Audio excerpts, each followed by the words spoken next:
Before you watch this video, make sure you watch both my In Defense of Goro Akechi video and bruTalcumPowder's Inside an Edgelord video on Tohru Adachi.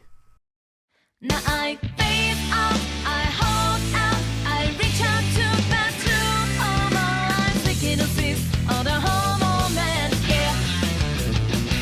Now hopefully you actually watched both of those videos, in case you're on either side of the fence and thinking either Akechi or Adachi are pretty horrible characters. Now you hopefully understand both of them just a little bit better. Now I'm gonna skip the fluffy stuff regarding Adachi and Akechi since you're probably already aware of where this might be going. You're gonna think I'm gonna shit on Adachi by the title of this video. You're already disliking it. I see you. No, that's not what this is. Thanks for clicking it though. There's people complaining about Goro Akechi who exclaim that Adachi himself was a much better character, while criticizing Akechi of things that were very obviously done in the exact same way with Adachi. It is pretty true that the characters are extremely similar, but they're two different paths of the same type of person. In Persona 4 Arena Ultimax, it's blatantly obvious that Adachi can see Sho Minazuki going down a path that he once saw himself down. While Adachi's reason for being the hero this time around may only be to serve out his sentence for his crimes, there's hints of dialogue here and there that imply Adachi doesn't want to see a kid like Minazuki go down the path of hatred. I remember when I was in the same condition as him. He reminds me of myself, just a little. Sho's like me, a man consumed by power, but he's still got plenty of chances to start over. You think the whole world hates you just because someone didn't treat you right. You're nothing but a little kid throwing a tantrum. You know, I seriously hate this world. Don't put me in the same shoes as a half-assed brat like you. Please? Adachi just wants to serve his time peacefully. He doesn't want forgiveness, really. But as someone who is most likely able to dance around the police because of his extreme intellect and knowledge of the rules, seen specifically when he quotes the rules his interrogator is breaking, you'd expect some really intense character development. That wasn't nice.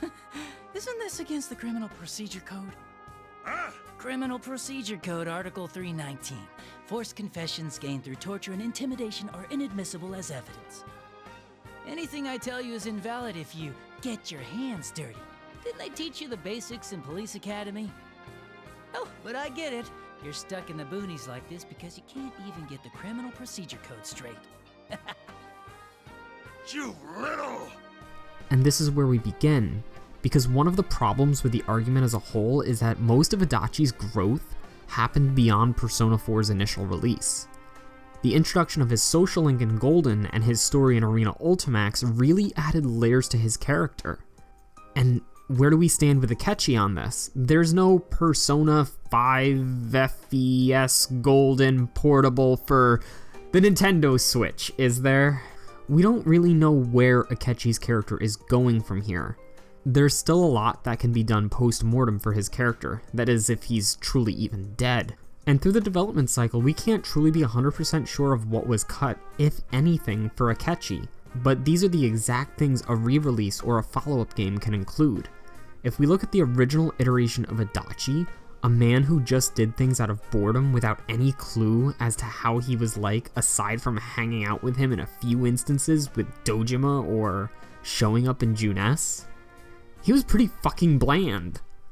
But despite the original Adachi being blander than what Golden made him into, he still worked for the theme of Persona 4, and at the same time, Akechi does that exact same thing for Persona 5, except comparing to original Adachi, we get a lot more character growth within Akechi.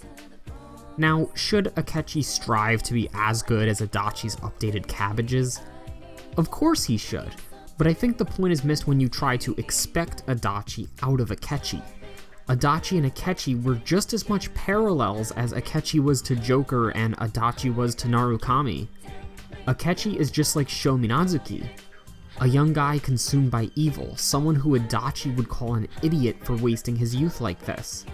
Akechi is a volatile individual, as most even non-sociopathic teenagers are. Adachi is more composed, and that's what being past adolescence and out in the real world will do for most people. Placing yourself in the minds of these characters can be pretty difficult, but both of them present us with reasons to do so. In Akechi's case, it's his tragic past. Understandable for someone his age. Whether we agree or not that it's edgy, most 17-year-olds can be edgy. In Adachi's case, it's because the world bores him. It's become routine. He needs excitement, something new, and someone Adachi's age may understand that just a bit more. But here's the main point. People go on and on about Akechi being an obvious villain. But Adachi was too. In the original Persona 4, he was the only major character without a social link. In Golden, his arcana directly mirrors the Fool and is named Jester. He was the only character that didn't drive the plot forward in a meaningful way. Sure, he worked behind the scenes and orchestrated the actions that were progressing the plot, but there was nothing he did in front of the player that screamed, "I'm making something happen."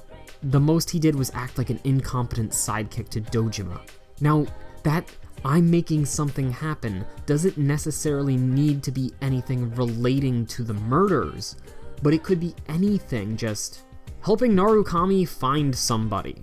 He's the most obviously pure character in the game, well, except maybe Nanako. Every day's great at your Jewness. You can't help but feel bad for Adachi every time Dojima yells at him. Your suspicion is meant to be completely averted from him, but sometimes when someone doesn't create suspicion around them, suspicion is instantly created.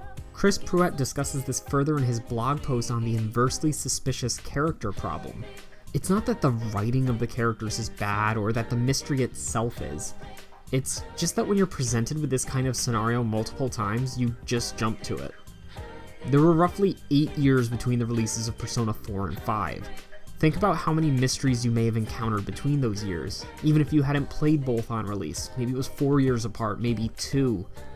You've encountered many more mysteries in that time. You may have had your share of inversely suspicious characters. Akechi may have been a letdown for you because you weren't familiar with the concept when you met Adachi. Or maybe you met Akechi first and felt that Adachi was lacking character when you went back and played Persona 4, and if you did think that, I'm surely hoping you're talking about the original Persona 4 and not Golden, or you should go ahead and play Arena Ultimax. It's all extremely relative as to when you digested these characters and the situations surrounding them. Both of them were obvious. But being obvious doesn't make either of them bad villains. Hey. Have you fattened up a bit since the last time I saw you? Well, life in lockup is much easier than your grueling training. Did I really just hear you say that?